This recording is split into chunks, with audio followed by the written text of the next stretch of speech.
Hi friends, ఈ వీడియోలో మనం పాస్వర్డ్ చెకర్ ప్రోగ్రామ్ చూద్దాం. ప్రీవియస్ వీడియోలో మనం ఫంక్షన్స్ గురించి నేర్చుకున్నప్పుడు స్టూడెంట్ గ్రేడింగ్ ప్రోగ్రాము అలాగే ఏరియా క్యాలిక్యులేటర్స్ చూసాం కదా. ఇప్పుడు ఈ వీడియోలో మనం పాస్వర్డ్ చెకర్ ప్రోగ్రామ్ని ఫంక్షన్స్ యూజ్ చేసుకుని ఏ విధంగా చేయాలో చూద్దాము. మీకు ఇక్కడ కోడ్ చూసుకున్నట్టయితే అసలు బేసిక్ లాజిక్ ఏంటో ఒకసారి చూద్దాం. మనకి ఇచ్చిన పాస్వర్డ్ అనేది న్యూ పాస్వర్డ్ అనేది 8 క్యారెక్టర్స్ కన్నా ఎక్కువ ఉండాలి. అలాగే అప్పర్ కేస్ లెటర్ ఒకటన్నా ఉండాలి. అలాగే లోయర్ కేస్ లెటర్ ఒకటన్నా ఉండాలి. అలాగే డిజిట్ కూడా ఉండాలి. 8 క్యారెక్టర్స్ కన్నా ఎక్కువ ఉండాలి. అప్పర్ కేస్ లెటర్స్ ఉండాలి, లోయర్ కేస్ లెటర్స్ ఉండాలి, డిజిట్ ఉండాలి. ఓకే, సో ఒకసారి రన్ చేద్దాం కోడ్ని.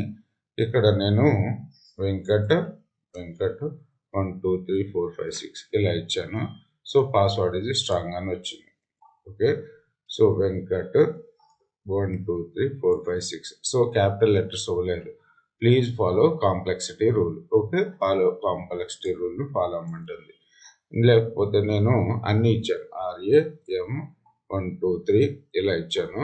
సో ప్లీజ్, ఎందుకంటే 6 క్యారెక్టర్స్ ఇచ్చాను. టోటల్గా 8 క్యారెక్టర్స్ ఉండాలి. అంటే మనకు రూలు 8 క్యారెక్టర్స్ కన్నా ఎక్కువ ఉండాలి. అప్పర్ కేస్ లెటర్ ఉండాలి, లోయర్ కేస్ లెటర్ ఉండాలి, డిజిట్ ఉండాలి. మరి ఈ కోడ్ని డెవలప్ చేయడానికి ఫస్ట్ పాస్వర్డ్ చెక్_పాస్వర్డ్ అనే ఒక ఫంక్షన్ డిఫైన్ చేసుకున్నాం. Okay, def చెక్_పాస్వర్డ్.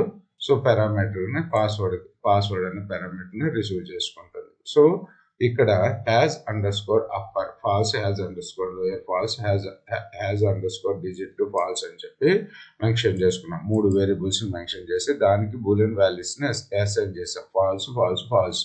ఫర్ ఇప్పుడు యాక్చువల్గా మీకు ఫర్ లూప్ ఇంకా చెప్పలేదు. ఓకే, ఫర్ లూప్ కమింగ్ వీడియోస్లో వస్తుంది. ఫర్ క్యారిన్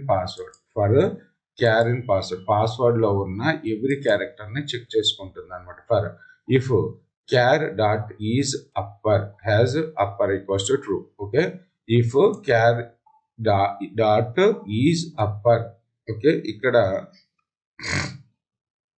is upper అనేది మనకు ఒక ప్రీ డిఫైన్డ్ ఫంక్షన్. ఓకేనా, so char dot is upper అందులో ఉన్న మన పాస్వర్డ్ లో ఉన్న ఒక క్యారెక్టర్ అప్పర్ గా ఉంటే has_upper equals to, so false అలా ట్రూ అవుతుంది. అలాగే సెకండ్ ఇఫ్ స్టేట్మెంట్ రన్ అవుతుంది. సెకండ్ ఈజ్ లోయర్ అయితే ట్రూ, సో ఈజ్ డిజిట్ ఉంటే ట్రూ. ఓకే, సో ఇవి యూజర్ డిఫైన్ ఫంక్షన్స్ అనమాట. ఇవి ప్రీ డిఫైన్ ఫంక్షన్స్.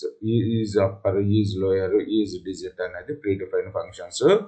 ఓకే, ఇవన్నీ కూడా ట్రూ అయితే if second condition, if length of password is greater than 8 and has upper and has lower and has digit. So ఇవన్నీ కూడా true అయితే return true, else return falls. Okay, so ఇప్పుడు password receive చేసుకుంటున్నాం. So మాన్యువల్గా keyboard నుంచి వాల్యూస్ని return చేసుకుంటున్నాము. Input enter a new password. If ఇక్కడ కండిషన్ చెక్ చేస్తున్నాం. ఇఫ్ చెక్_పాస్వర్డ్ ఇక్కడ నుంచి ఫంక్షన్ కాల్ చేస్తున్నాం అనమాట. ఇప్పుడు ఇచ్చిన పాస్వర్డ్ ఈ ఫంక్షన్ కాల్ చేస్తుంది. పాస్వర్డ్ తోటి చెక్_పాస్వర్డ్ని కాల్ చేస్తుంది. కాల్ చేసి అది ట్రూని రిటర్న్ చేసింది అనుకోండి, ప్రింట్ పాస్వర్డ్ ఈజ్ స్ట్రాంగ్. లేకపోతే ఫాల్స్ రిటర్న్ చేస్తే else password is week, please follow the complexity rule. Okay, ఇప్పుడు గ్రామ్ 1 2 3 4 5 6 7 8. సో ఇలా ఇచ్చాను పాస్వర్డ్. ఇప్పుడు ఎంటర్ చేయగానే ఏమవుతుంది, ఇప్పుడు ఫస్ట్ మనకి ఏ స్టేట్మెంట్ రన్ అవుతుంది, password equals to input enter password. ఇప్పుడు ఈ కోడ్ రన్ అవుతుంది. ఇప్పుడు మనం ఇచ్చిన వాల్యూ వచ్చేసి ఈ పాస్వర్డ్ అనే వేరియబుల్లోకి సేవ్ అవుతుంది. రైట్, సో ఇప్పుడు చెక్_పాస్వర్డ్ ఈ వాల్యూ ఇక్కడికి ఈ ఫంక్షన్కి పాస్ చేస్తుంది. ఇక్కడ ఆర్గ్యుమెంట్, ఇక్కడ పారామీటర్. రైట్, సో ఇప్పుడు ఈ ఫంక్షన్ అనేది మనకి రన్ అవుతుంది. Right, has_upper equals to false. ఇవన్నీ కూడా బై డిఫాల్ట్ గా ఫాల్స్ లోకి సెట్ చేసుకోండి. For current password. Okay, password ఏంటి మంది ఎవ్రీ క్యారెక్టర్ ని చెక్ చేసుకుంటూ వెళ్తుంది. సో రాంగ్ ఇద్దాం, 1 2 3 4. ఓకే, మొత్తం 7 క్యారెక్టర్స్ ఉన్నాయి. If char dot is upper అంటే has upper equals to true. So ఒక క్యారెక్టర్ క్యాపిటల్ లో ఉంది కాబట్టి ఈ హ్యాజ్ అండర్ స్కోర్ అప్పర్ ఇప్పుడు ట్రూ అయిపోయింది. అలాగే హ్యాజ్ అండర్ స్కోర్ లోయర్ కూడా ట్రూనే, ఎందుకంటే స్మాల్ క్యారెక్టర్ ఉంది కాబట్టి. Has underscore digit equals to ట్రూనే 4. సో నెంబర్స్ కూడా ఉన్నాయి కాబట్టి టోటల్ గా ఇప్పుడు మనకి has underscore upper, has underscore lower, has underscore digit అన్ని కూడా ట్రూలో ఉన్నాయి. ఇంకో కండిషన్ రాస్తున్నాం. ఏంటి మెయిన్ కండిషన్? 8 క్యారెక్టర్స్ కన్నా ఎక్కువ ఉండాలి కదా. If length of password is greater than 8 అంటే ఈ కండిషను, అలాగే ఈ కండిషను, ఈ కండిషను, ఈ కండిషన్ అన్ని ట్రూ అయితే రిటర్న్ ట్రూ. సో మనకి ఈ కండిషన్ ఫైనల్ గా వచ్చేసరికి ఈ కండిషన్ ఏమైపోయింది? ఫాల్స్ అయిపోయింది.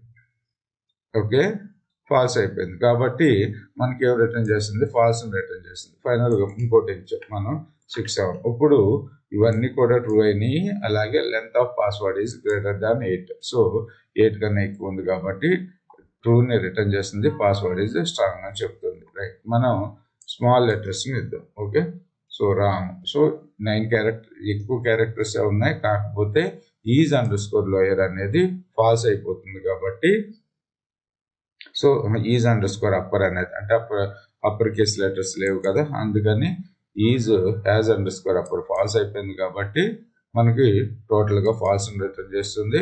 So please password is week, please follow complexity rule అని చెప్పి ప్రింట్ అవుతుంది. సో దీన్ని ఇన్పుట్ గా ఇస్తున్నాను. So please follow complexity rule.